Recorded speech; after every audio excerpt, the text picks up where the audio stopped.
Today's session, Smart City Solutions for a Riskier World, features two of our Heinz alumni. Steve Wray, who graduated in 1989, is currently Senior Vice President and Principal at eConsult Solutions, where he leads the work of the firm's principals and senior staff in developing new partnerships, expanding and building on existing practice areas, and integrating the firm's strengths in economic analysis and thought leadership. Karen Lightman is a 94 graduate and is currently the Executive Director of Metro 21 Smart Cities Institute here at CMU. Her diverse background spans the consumer, military, healthcare, manufacturing, and automotive sectors. So in today's session, Steve will share his findings from eConsult Solutions ThoughtLab analysis of 170 cities around the world. And then Karen and Steve are going to discuss perspectives on the role of technology in helping cities address social, environmental, and economic issues and solutions and strategies that work best. After that, we're going to open it up for questions. So feel free to either raise your hand or post those questions in the chat, and we'll get to as many as possible. At the conclusion of today, in the next couple of days, you'll get a follow-up email with the recording of today's session. And if there are questions we didn't get to, or if you have additional questions, Steve and Karen's contact information will be included. Before I start, also included in that email will be some information about some of our new executive ed programs, including our Chief Data Officer and Chief Digital Officer programs, as well as our Managing AI in Transportation program. Karen is going to kick things off. So with that, I will turn it over to her. Great. Hi, everybody. It's great to see so many smiling faces here with us today. So I'm looking forward to having a conversation. So I know all of us, I'm a little zoomed out at times, like often. And so we'd love to get a conversation with you and hear about your questions, learn about what you're thinking about in terms of smart cities in this riskier world. I want to introduce a little bit to Metro 21. So thanks for, you can go to the second slide, Georgette, thank you. So Metro 21 Smart Cities Institute is here at Carnegie Mellon. I'm actually financially housed within Heinz College. So it's great to be back in my old stomping ground from when I was a student. And our mission is to take 21st century solutions and apply those to real world problems that are facing metropolitan regions. What's really great about our work is that we have memos of understanding. We have, I think, 4, possibly even 5 right now, with area, regional municipalities and deployment partners to help guide our work. We are also campus-wide. So even though a lot of our focus is on technology, policy, and people, we're able to then work in all 7 colleges plus the libraries. We have incredibly strong partnerships with municipalities in the Pittsburgh region and the nonprofits, so that for every project that we do where we deploy, so we research and deploy 21st century technology, and that's in co-creation and collaboration with our municipal and equity partners. We've done over 50 projects throughout the region. We're using tools like artificial intelligence, as well as smart sensors, IoT. So a lot of things that are relevant to the work of smart cities. And my definition, honestly, of smart cities is, really about the not just the technology like artificial intelligence, but also the people and then the policy, so that we can show the realm of the possible with the technology, co-create, iterate with our deployment and equity partners, and then help create some intelligent policies that help improve quality of life for all citizens. I'm really excited to be here with Steve, who's going to give a great overview of the work that we've just done together. I've been on the steering committee for this, this research. And so Steve, I give you the floor, and then we'll open the floor back up to the 2 of us, and then we'll have some time for Q&A. And so please, I encourage you to get your questions ready, and we look forward to a conversation with you. Thank you. Thanks, Karen, and it really is a pleasure to be back at Heinz. When you're class of '89, the reality is it wasn't Heinz at that time. It was SUPA, the School of Urban and Public Affairs, for all of you who are SUPA grads. But I'm pleased to be there, to be here, and was actually just out in Pittsburgh this past weekend visiting my parents. And so wish I was there in person as opposed to virtually, but this is going to be a lot of fun. As Karen mentioned, I'm a senior vice president and a principal at eConsult Solutions. We're an economic consulting firm out in the Philadelphia region, but we work across the U.S. and worldwide on issues of, particularly around economic development and economic competitiveness, but increasingly around smart cities and city solutions. We work with cities around the country. Recently just did a project with the city of Newark and developed a smart city strategy for them based off of a lot of the principles I'm going to talk about today. What I'm going to share with you is a very recently released report, actually released last week, called Smart City Solutions for a Riskier World. It's done by our thought leadership arm, ESI ThoughtLab, with support from all of those sponsors listed across the bottom of the screen. Some of the biggest firms in the world who are working with cities to advance technology and use technology to help improve the effectiveness and efficiency of cities all over the world. Let me get my screen rolling. Let me give you a real quick overview of what we did. To do this research, we surveyed and benchmarked 167 cities, and with the information from that, we created a city sustainability progress index. And what that means is we were analyzing the progress that each of these 167 cities worldwide made against the United Nations 17 Sustainable Development Goals. And so what we're really looking at in this is the intersection of technology and sustainability, and we'll talk a little bit more about that. We gathered that city data from trusted sources, we conducted interviews with urban leaders and experts, and we established a multidisciplinary advisory board. Karen was one of our key members of that. We also had folks from, I think, 6 universities around the world, the World Bank, the international monetary groups, all sorts of experts. So this is both combination of corporate experts and academic and global experts who really are understanding what's going on in here. As I said, these are the types of people we were interviewing in each of these cities, interviewing them in language. They oftentimes, what we tried to find were the connectors who were able to get the information from their cities. 167 cities, 82 countries, representing over 500 million residents around the world, or about 6.8% of the global population. So these are some of the top cities all across the world. And you see all these job titles. I imagine that many of these are job titles that our students are hoping to get, or that many of you might have in cities as we're looking at this.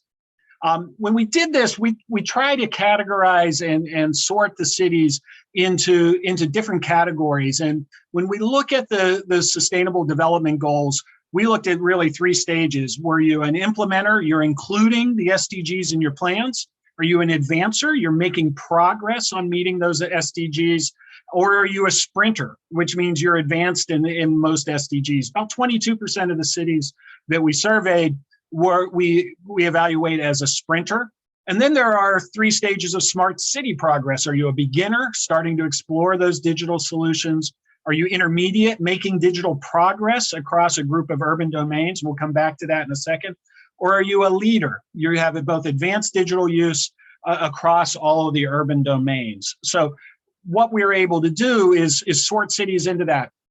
All of this we were doing during the pandemic. So we launched this research last March.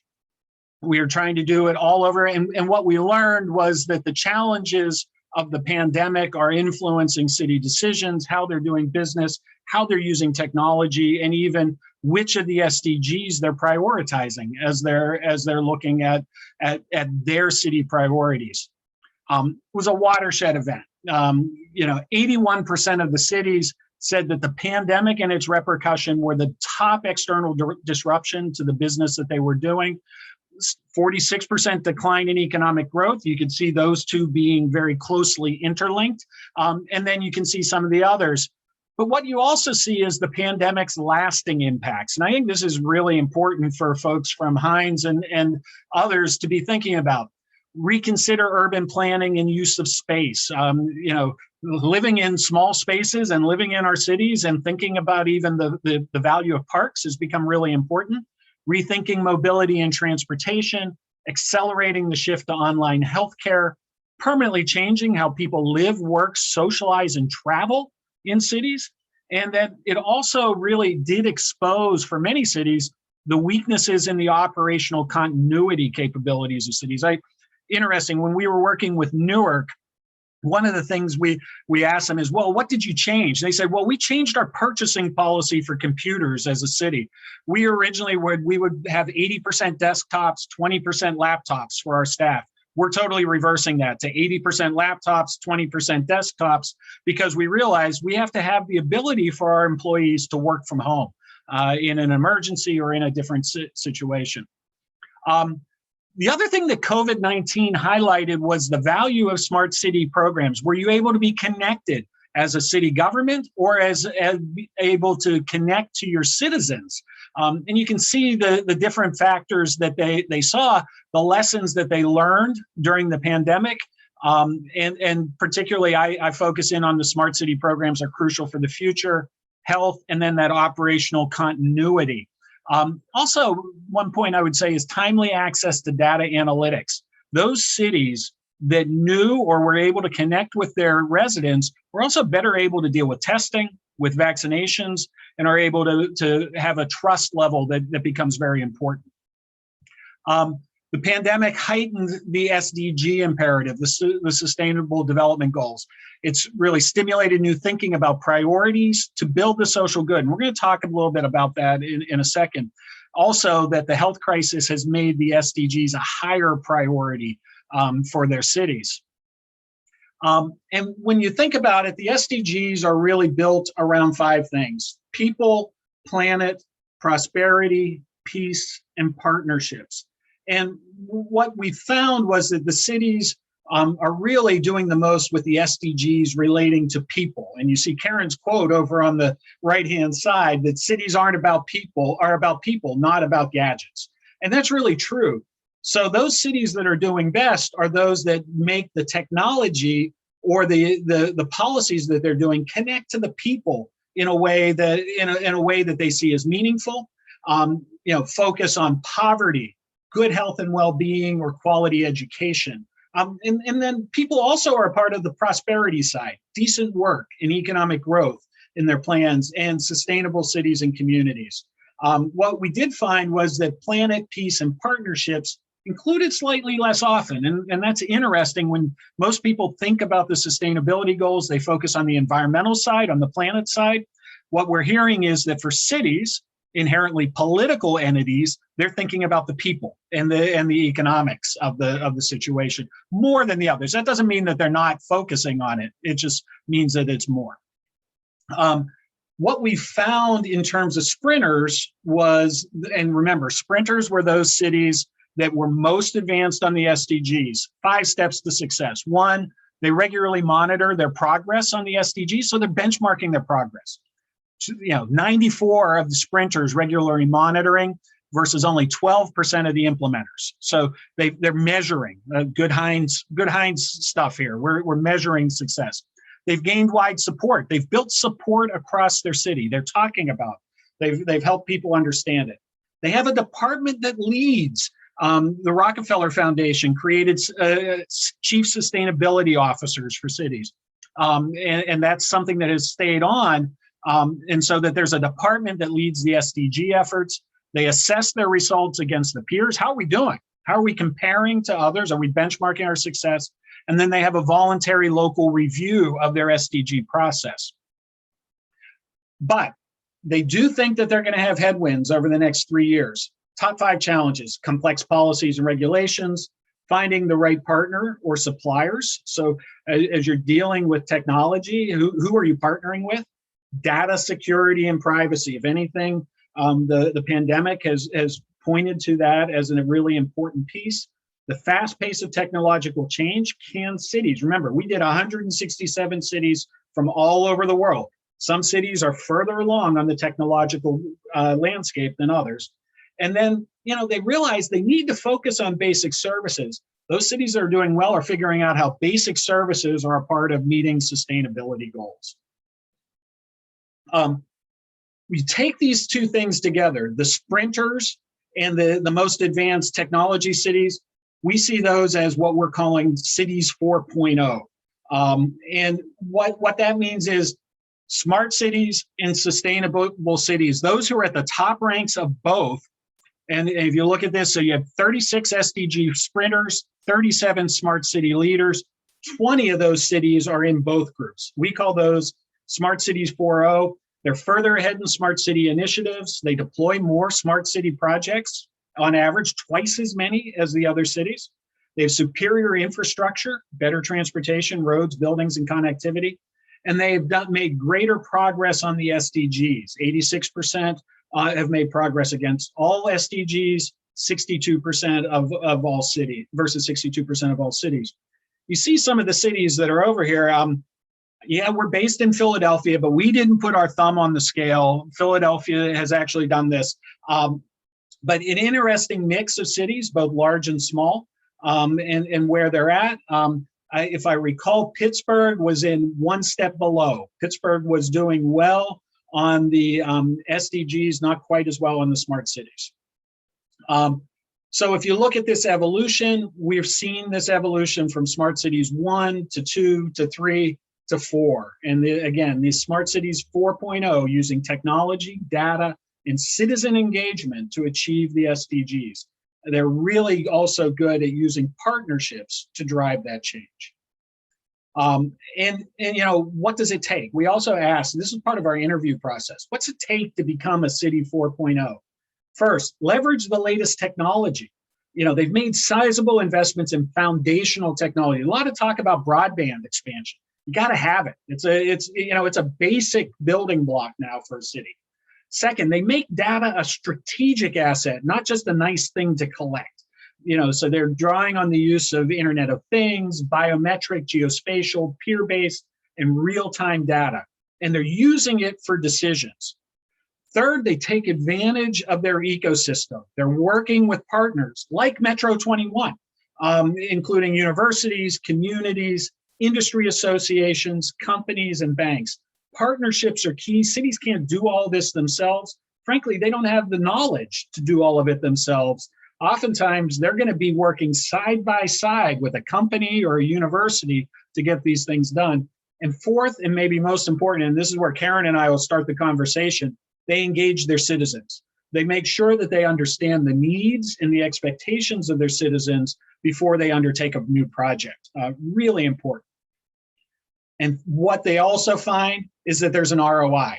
We asked these cities, what were your benefits? And if you look at it and you see the cities 4.0, across all of these domains, digital infrastructure, mobility and transportation, public safety, living and health, government and education, environment and sustainability, and energy and water, all of them realize more of an ROI. And what that means is that the more you do, and as you add these things on top, you get, in some ways, it's almost an extra dividend.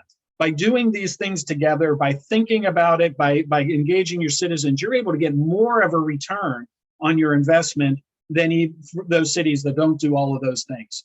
And what that means is you might not even have to have as much money to have impact. You can be creative. A quote from our smart city director in Philadelphia, recognize it doesn't always have to be financial in terms of the benefit, that sometimes that benefit is quality of life. Sometimes that benefit is you get to work faster. All of those things are really important. We can quantify them. We're economists, but we're able to take that into a different level. So went through that really fast. I'm going to point you to a couple of things. www.riskierworld.com. This is our microsite. The full ebook of this report. This was 20 slides out of a 100-slide ebook that has incredible detail on all this information. You can get that. You get city case studies. We did 11 case studies of cities around the world, and then regional scorecards. You can see how your city is doing compared to others. The Smart Cities Solutions for a Riskier World microsite is also a place where there's a lot of discussion, information from our partners and others. I'd encourage you to take a look at it. It's a really great site hosted by CityAge. We'll probably post this session as well there. And I really encourage you to check it out. And then finally, here's my contact information if you need it, my Twitter handle and my email. Don't hesitate to reach out if you're interested. But let me unshare my screen, and then we will start a conversation, Karen. All right, that was great. It was a good reminder of the incredible breadth of the work that the group did. So kudos to you and your team. We really wanted to get, again, I encourage you in the audience to send questions, raise your hand. We want to have a conversation with you. We wanted to bring this to, what does this mean for alumni? Like, how can this impact your work? So it would be helpful to hear the kinds of things that you're interested in. And then maybe I can kick it off and I can talk about, how it impacts the work of Metro 21. I would say, the sustainable development goals were something that we've been active in, and I've helped be a part of that group that has come to Carnegie Mellon, where it's part of, it's like a lens that we're looking at projects. But the pandemic really, it shined a light on where those inequities are, and the realization that you can't compartmentalize. You can't say, well, those are those people over there, that's not going to impact me, right? It's a realization, like the lack of broadband, like you were talking about, Steve. It should be, a true public utility, right?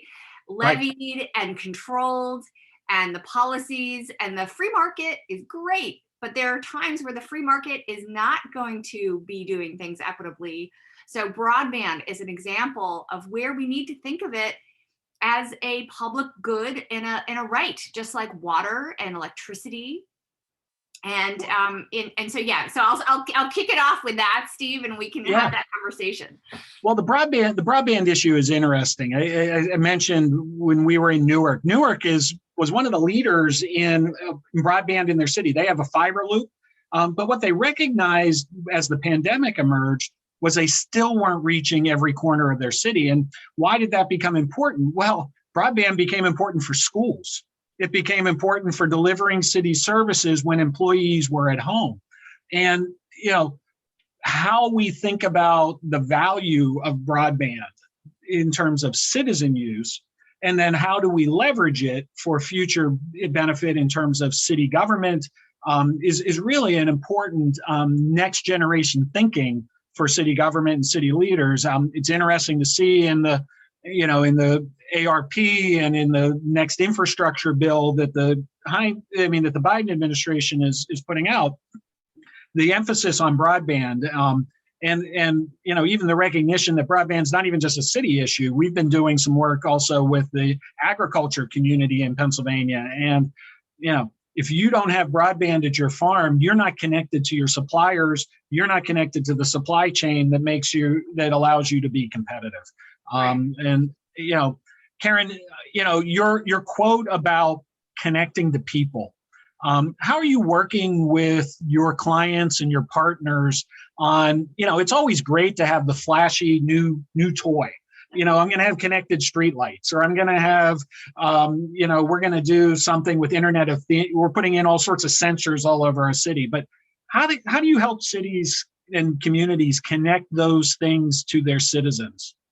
I think that's exactly the issue is, I think in many ways, the most rewarding work that I'm doing is where it's very focused on the people. So I'll give you an example of a project where we were originally working with a group of school districts around Pittsburgh and the Allegheny Intermediate Unit to help them optimize the school bus delivery of kids who were going from non-public schools to around the region. And we were looking at how do we optimize school bus routes.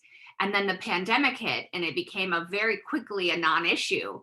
And at the same time, our partners at Allies for Children told us how the school district of Penn Hills had 4,000 kids that were learning remote, and the majority of which were on free and reduced lunch. And only 25 kids were showing up for those lunch at the grab and go sites. So there was a huge gap. And so they came to us and said, we have an idea. We think we can get funding. We think we can pull together some partners. Can you help us create routes to deliver meals to help kids who are not getting breakfast and lunch? So that quickly, I mean, and like everyone rallied. You know, I'm working with Pastor Linda in a local Lutheran church, to the United Way that stepped up, to Eaton Park to access transportation.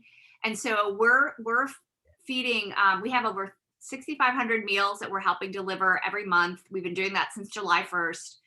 And we've also expanded to McKeesport and McKees Rocks. And it's using at its core artificial intelligence, right? So it's taking it's taking data, anonymizing it, and then creating optimized routes. We get feedback loops. So we're co-creating at all times to optimize those routes with the community, and then working with the community to make sure that it's communicated that there are free meals available. And it's a great example of using a tool like machine learning to help improve quality of life. And it's not sexy, right? It's not sexy, but it's actually, it's a workhorse. And I think that's a great example. And so when I had an opportunity to do a presentation to the community groups in McKeesport, I made sure that they understood that this is machine learning. This is artificial intelligence. Because I think what I worry about is, what I've also seen is a tech backlash. Right. And there's a lot of fear of those smart street lights and those smart traffic intersections, like Big Brother is watching me. And I think, yes, that can happen, but you also can be intentional and thoughtful and always iterating to better understand. Because if you have bias, like there can be bias in data, but if you keep co-creating, keep reevaluating, machine learning that algorithm, it can actually be a tool for good. So this is something that I think Carnegie Mellon is, I think, the tagline is at the intersection of technology and humanity. I like to flip it and say we work at the intersection of humanity and technology. So it's really, it's people first, humans first. And so one of the work, I will tell you, is one of the most rewarding projects that I've worked on since I've been here. And it's at its core, it's about the people. Well, and TechLash is a real thing. Yeah. One of the things we've heard from city leaders is, the concerns that the public has about the creep of technology, that they really have to do their work ahead of time to both understand what their citizens are looking for, and then develop policies that are responsive to that. And then your last point was really good. Explain how technology is helping to make their life better. Because the danger is it gets seen as a shiny toy.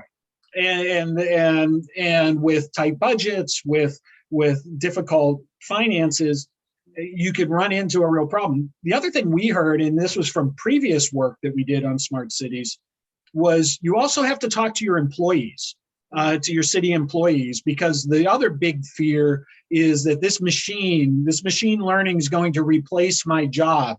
It's going to be something that's going to put a city worker out of work, or frankly, sometimes it's also the reaction, no, there's no way that they understand what we actually do. And, the smart cities, and this is smart with a small s, smart cities are working with their employees to help them understand how this can help them even do more in their job as a way, and more of the things that they want to do.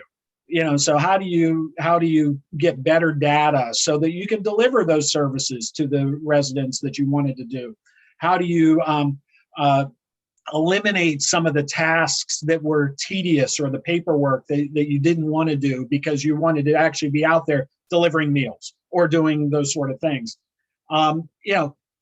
What have you seen in terms of best practices, in terms of city management kind of working even with their employee base? So actually, I'll address that, and then I see we have a hand in the audience, so Please. we'll get to you in just a minute. So I want to just, this is a great example. We have actually at Carnegie Mellon, where we co-created a piece of software with the public safety department and particularly the Bureau of Fire. And it was to help inspectors better realize and understand where they have 6,000 commercial buildings in the city of Pittsburgh. There's 5 inspectors. They're required to take a look at all of those buildings once every 5 years. That's a tall order if you don't have data to help inform those decisions. So our team at Carnegie Mellon developed a piece of software working with the public safety and working with Bureau, and to create a kind of a dashboard and a prioritization of looking at 911 data, 211 data, inspection data, the actual, the notes that hadn't been digitized by the inspectors themselves. And it became a tool so that they it could predict the likelihood of a fire at 85% accuracy. And this was basically from a scale of 0, where they had no guidance of where there was a risk of fire. And so, no jobs were taken, lives were saved because of, and this was readily available information, and a little bit of, data that from the inspectors themselves, and it was able to improve their work, 85%. So it's been very welcome. The bureau chief speaks extremely highly of it. And what is great about it, it was co-created software with the bureau, and it's actually been shared with other departments around the country. So that's this idea of open source is really important to the work that we do. So it's not proprietary, right? And I think that's really important for the work in this field. Great. Thank you. So should we go to please? Haijing? I don't know if I can, let me see if I can unmute you. Do you want to, oh, there you go. Okay, please. Oh, thank you. Yeah, my name is Haijing Hao. I got my PhD from Hines 2012. Currently, I'm a professor at the Bentley University in Waltham, Massachusetts.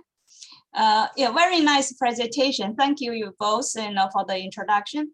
I attended this talk today because of my research, data analytics, data-driven from Hines, right? And also currently I work on 2 research projects. I think that's related to smart city. So I want to seek some advice from you. Like one project is about how to use data analytics to predict the homeless shelter stay. I don't know if when you design your project, maybe I should read it in detail. In the US, for the big cities, there are always some homeless problems. Currently, I live in Boston, so we have a collaboration with one of the shelters in Boston downtown. They have a they suffer a lot because there's the homeless issue. So we try to use machine learning or other regression models, help them to predict, people's the cause of the length of stay in shelters.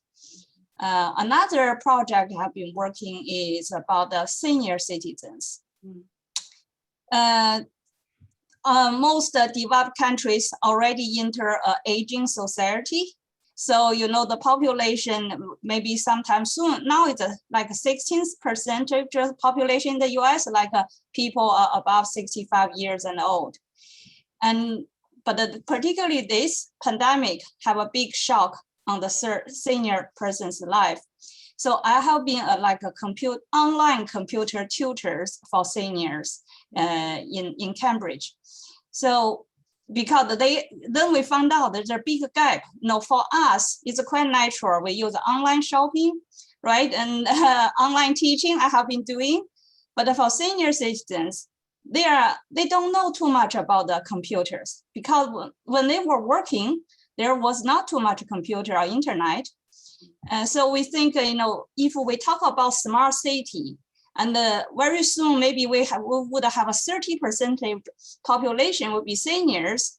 How should we include them into our smart city? They need to catch up how to use a smartphone, internet, online banking, something very basic.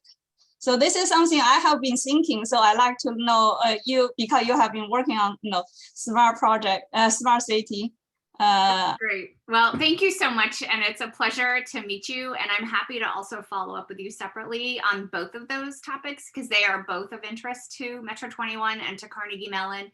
And in fact, I created a group of faculty and students around the topic of aging, because we feel like this is something, especially in the pandemic, and we've been partnering with the Department of Human Services because of the impact on aging. And I think it also at its core, it's about equity, right? And it's sort of this idea like, oh, we'll just do an app for that.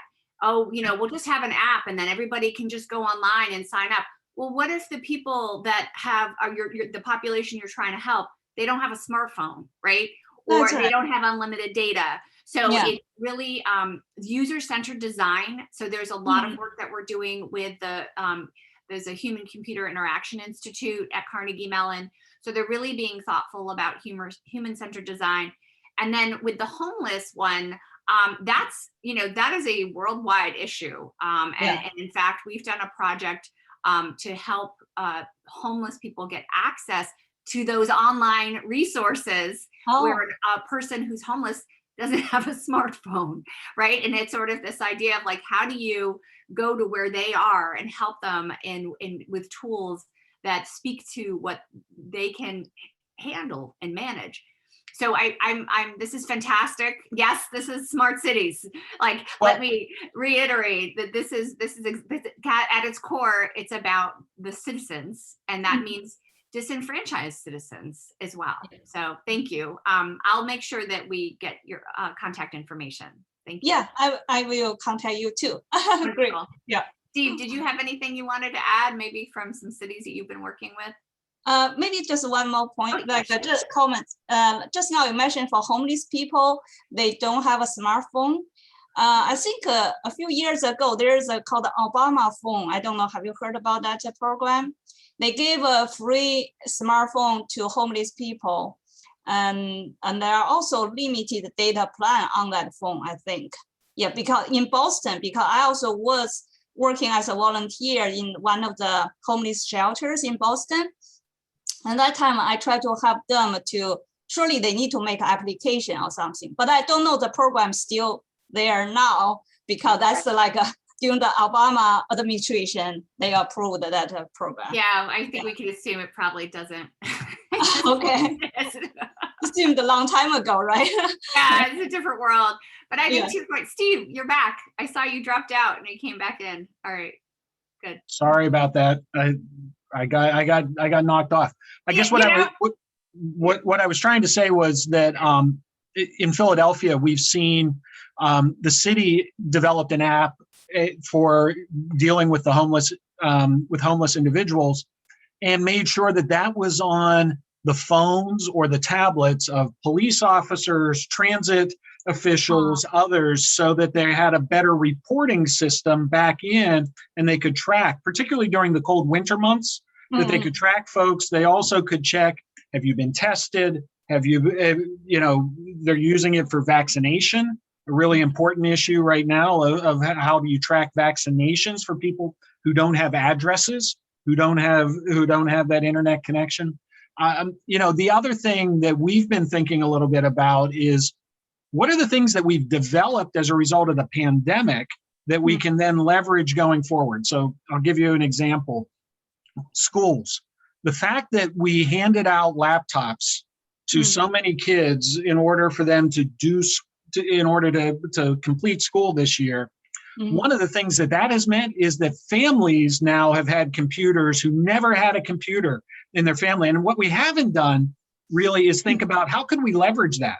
How could we be providing new online skills training for family members? How do we provide them with information about how to start a business, how to start an online business? Because, these were folks who didn't have a computer in their home before. We've now given them one.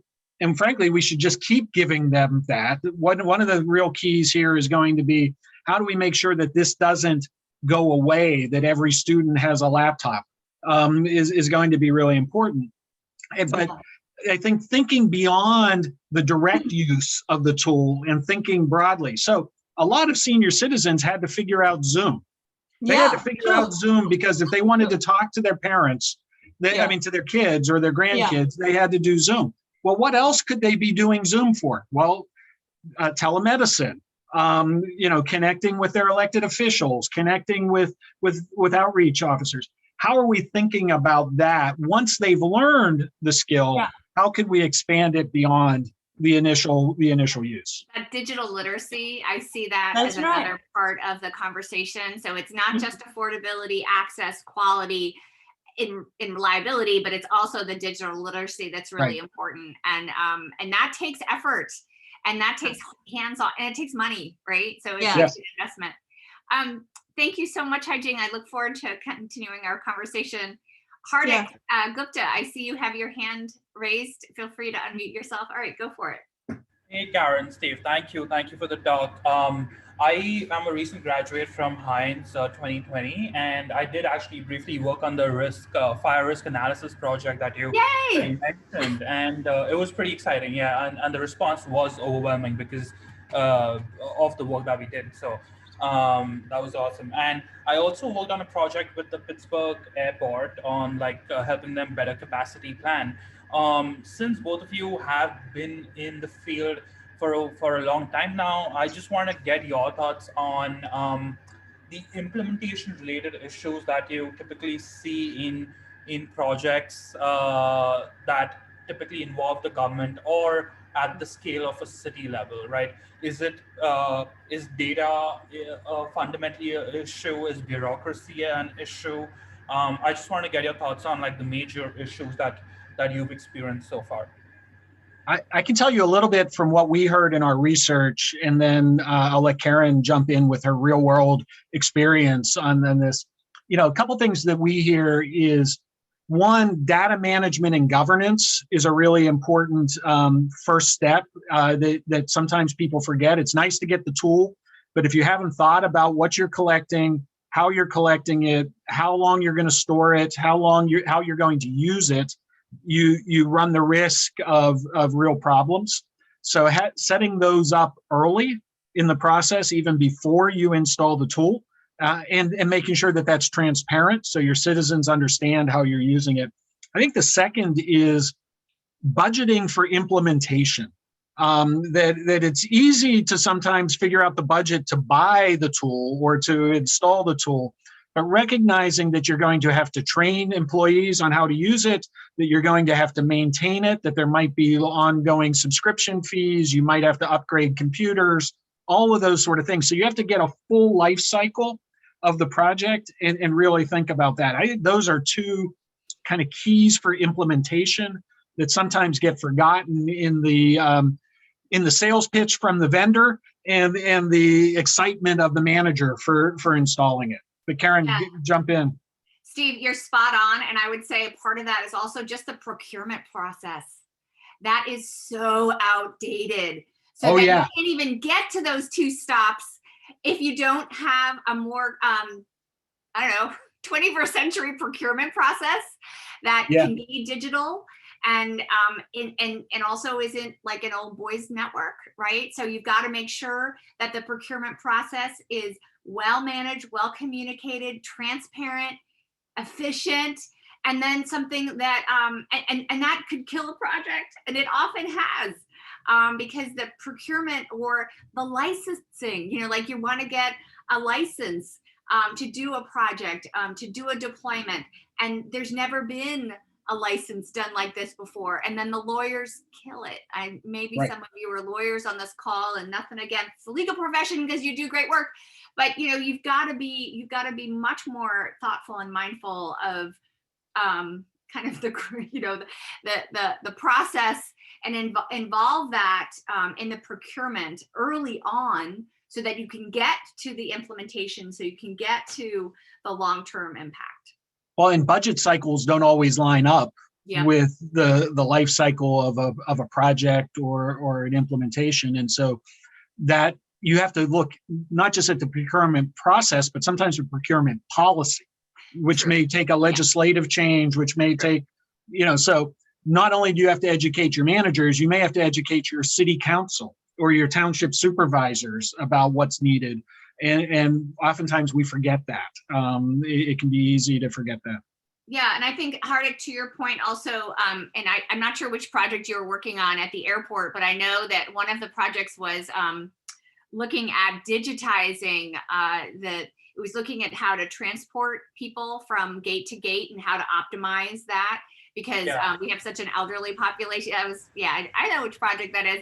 And you had stacks and stacks of paper documentation that because they would just literally fill out a form and hand it in. And I think we sometimes get so, so wrapped up in our technology that we don't realize that the folks that are at the front lines, they don't always have an iPad or some way of being digital. And so we've got to build that into the system. So because you need that digitized data in order to make those smart decisions. And it's even, so I think data is critical, Hardik, and I think there's sometimes an arrogance that everyone assumes everything is digitized, and it's often not. Yeah. That was sort of where I was coming from, or where the question was coming from, because these operational issues are typically the ones that are most often overlooked, right? Thanks for shedding some light on that.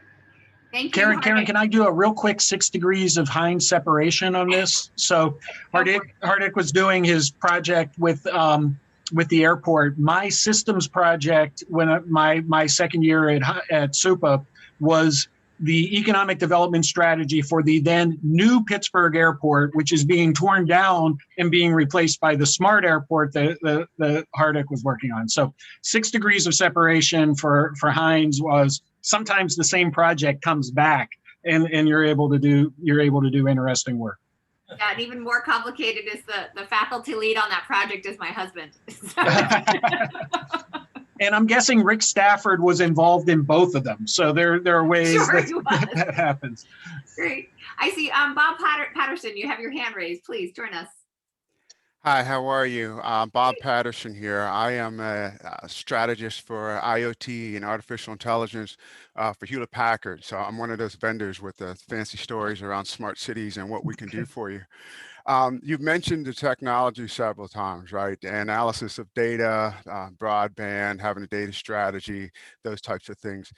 Is there any aspect of your research that has looked into the types of technologies that cities have actually implemented? What's working, what doesn't work, what are the obstacles? And a lot of my observations when we get involved in some of these things, we run into issues where there's a team that owns the data and the data strategy, protection, et cetera. But that's a different team that owns the infrastructure that carries the data, right? And those two teams don't talk. Or we get into projects with some things that sound simple, like smart traffic lights, then we start gathering data for 10,000 lights just to realize there's not enough bandwidth to move that data to where they want to do, or not enough processing power where they need it, right? You just got to get into conversations about outside the cloud and edge and those types of discussions. So have you talked to cities about what they're actually doing in that space and what's working and what they've run into? Yes. Bob, I can say yes. I'll let Steve, because you have a good landscape of the cities, and then I can speak to what I've seen here in Pittsburgh. Yeah, and I guess Bob, I'm going to point you back to the website. We have a couple of data tools on there that go through some of the surveys, so you can see what the best practice, both some of the best practices, but also actually what cities are doing and which ones they find most valuable, which things they find most valuable. So there's an interactive tool there and some other things that a lot of detail to go through. But I think what your point about unintended consequences of even forgetting sometimes that cities have borders. And so connected streetlights work only as far as the border sometimes. And then, if you don't have an agreement with your neighbor next door, you might not. Think about Allegheny County with its 132 municipalities. If you try to do connected streetlights or a lot of smart things, to my mind, it's one of the things that we've got to be starting to think about is how do we raise, to the county level, for example, smart technologies as opposed to the municipal level. But you're exactly right. Those questions of data capacity, technical capacity within your workforce to deal with the issues that you've got. And frankly, for a lot of older cities, their computer systems don't talk to each other across Right. departments. Each department has their own procurement policy, and trying to get things to work in an integrated way just really can be a real blocking point for a smart city strategy. Karen, jump in. Yeah, no, and you're absolutely spot on. And I think it's what we call a system of systems. So it's aspirational. Like, part of why we're here at Metro 21 is we're trying to connect all those silos, because the reality is, even in a city that has all the best intentions of working together and has a CTO and is, we have the Innovation and Performance Office in the city of Pittsburgh, and has done heroic work. But the platforms, the underlying platforms, if they're out of date, if they're antiquated, and the pandemic actually, thankfully, the Innovation and Performance Office was on this journey of digitizing and helping create kind of common work streams using Google Cloud. They were in the process of doing that when the pandemic hit, because if they hadn't, they would have been really screwed. And then, you have this issue of hacking. Like, there are some cities where there's vulnerabilities and they can have their water infrastructure hacked. So it's a very complicated job. And so I think, to your point, like, there's a lot of opportunity. I think the challenge is funding is extremely tight. And so what you need to show is where the digitization can help save money. So there's a startup that we helped spin out at Carnegie Mellon called Roadbotics. And it started in a little Metro 21, Traffic 21 project, taking data visualization, like, so taking the video from smartphones, digitizing that, using machine learning as a way of categorizing and capturing the infrastructure with respect to roads, potholes. And so they were able to create a roadmap, literally, for communities like the city of Charleston, where the mayor can just, flash up and see which streets need to be paved, and which, maybe they have a cranky lady on the phone who's complaining about the one pothole in front of her house, but actually the rest of the road is doing just fine. So it's a green, right? It's not red. And so the paving, it's oftentimes paving is power in a lot of communities. So this helps become a tool for equity, and it's saving money. It's more transparent, and it's a tool for equity. But you've got to convince the team at a municipality to make that investment in software. We were able to demonstrate it in Pittsburgh. It's now in like 300 cities across the country, and it's saving money at its core. I know we're kind of in this home stretch and I see another hand. So I'm going to go to Jared Haas, who's in our audience. Please join us. Hi, good afternoon, and thank you. Jared Hawes, I'm a Hines 2011 graduate from the public policy program. And kind of worlds meet, I'm really interested, Steve, in the work that you did. You said with NORC. I'm based in Washington, D.C., but I actually work for PSEG, which is a public utility based in Newark, New Jersey. And so, some of the things that we're trying to do at PSEG is bring technology to cities like Newark in terms of new metering infrastructure, automated metering infrastructure, and then also electric vehicles and that nature. But we're trying to think about it and how we do it in a just and equitable way, especially in cities like Newark. And so I'm kind of interested in the research that you did with Newark and what they're saying in kind of using technology and reaching it out in a just and equitable way around the city. Yeah, we worked very closely with the mayor's office in Newark and with New Jersey Institute of Technology. So we had a partnership with NJIT in Newark and Invest Newark, which is their economic development arm. And Newark was very forward looking. I think it was under then Mayor Booker, now Senator Booker, in creating, they built a fiber loop in the city of Newark. So they have some of the best internet capabilities, and then they've been adding on to it the kiosks that many cities have developed, the on-street kiosks. but they've recognized that they haven't reached every corner. So what they've been looking at doing is making sure that they're connecting community centers to their fiber loop as a way of expanding their fiber loop. They're also looking at it from an economic development perspective, which is how can we build business nodes along the fiber loop and then use the revenues from that to help support expansion of the network across the city. So, I think if I was looking at it from a PSEG perspective, one, they're looking for partners, obviously. And so ways that you can connect, whether that's streetlights or other things that are going to be, I think cities are seeing street lighting as one of their kind of key entry points into smart communities. Of course, thinking about how are you blocking people identification from a smart streetlight, but also saving money. And then I think the second part of this is how can you connect the services that you're providing to provide access to citizens? So you've got wires into houses. How has that become a part of the broadband solution for the city?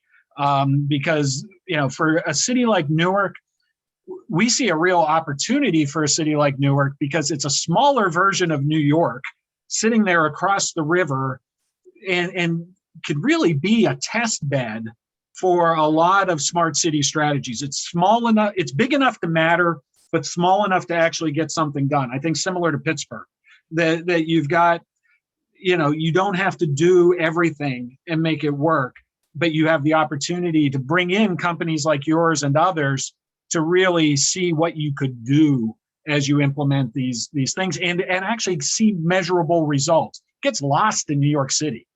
200,000 person city, you can actually see measurable results. Great.